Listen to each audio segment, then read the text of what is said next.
And I really wanted your opinion on Rich Dad Poor Dad, because that's that's a book that you read, recommended, like you read it, which is like fantastic. And I feel like that book is such a segue to getting you into the mindset of investing. And like once you get on that train, you're like, oh, do I really need to spend money here? Oh, like I want to build my own thing, you know. I really need to save my own money. So like, you know, just give me some feedback. Like how did you feel about that book, and like what thought process did you take away from it?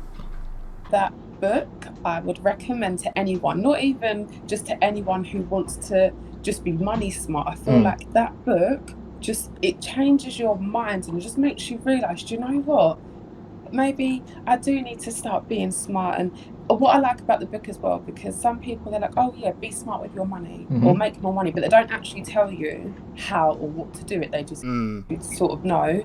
But in that book it tells you different ways, stocks, bonds, assets, get just such a deep understanding of it. And I can't even explain how I don't want to say it is life changing in a way, because had I have not read that book, I probably wouldn't have started investing, because I wouldn't really know sort of investing. I'd have been like, what's that? Why do I need to do that? That it's the saying, make your money work for you. Yes. Which why would you not want to do that? Exactly. And it kind of makes you think, like, why don't they teach this to us in school or university? Exactly. Honestly, everything in that book should be taught at schools instead of.